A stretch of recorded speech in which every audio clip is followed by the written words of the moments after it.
Binabastos na lang ng young Pinoy Gilas player ang mga NBA player import na ito sa Japan. Dapat na kayang bigyan ng call-up ni Coach Team si Lebron Lopez? Yan ang ating mga pag-uusapan para sa video natin na ito.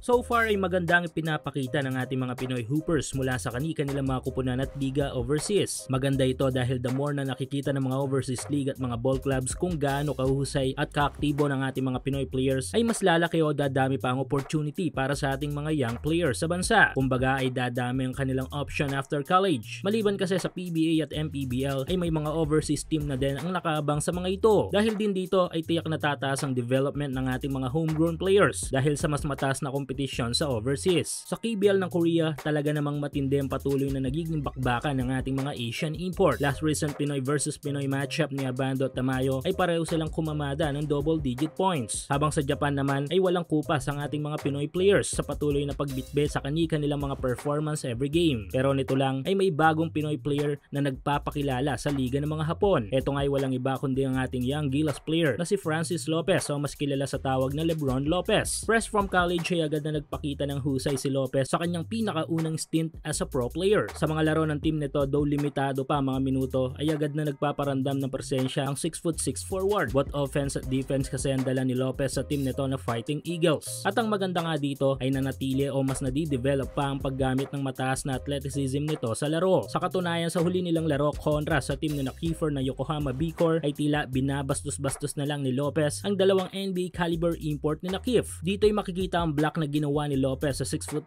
center na si Cameron Jackson. Makikita ang bilis ng alertness ni Lopez na kung sana ay itututok na lang sana sa basket ng American player na ito ay nasupalpal pa.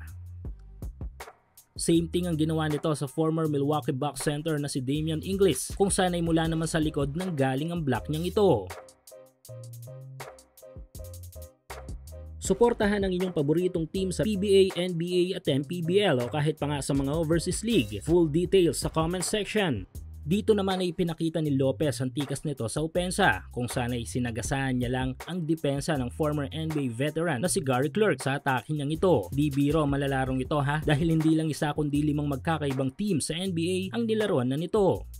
Though maliit pa lang ang mga figures ni Lopez sa ngayon sa kanyang kupunan dahil nga sa limitadong mga minuto sa laro ay kung magtuloy-tuloy ang ganitong performance niya ay tiyak na alam na natin na magbubus pataas ang mga numerong yan. Kaya nga dahil dito ay tila nagkakaroon ng usapin online na sana'y muling mabigyan ng call-up itong si Lopez para sa ating national team. Si Lopez ay matagal ng bahagi ng Gilas program kung saan ay nasama pa nga ito sa ating senior team last 2022 Asia Cup. Kaso nga lang sa di malamang dahilan ay di na kinuha pa ng Gilas ang kanyang serbisyo. If ever na lumalabo na ang papel ni Jamie Malonzo sa ating national team ay mas mainam na forward na pamalit dito ay si Lebron Lopez. Aside kasi sa mas aktibo ay mas bata itong si Lopez kay Malonzo. Bagay na mas magagamit ng ating national team para sa long-term program. Kung titignan nga ay world import na ang kalibre ng laruan nitong si Lebron Lopez. Kaya coach team, baka naman. Abangan pa natin ang ongoing journey ng young player natin na ito sa Japan B-League.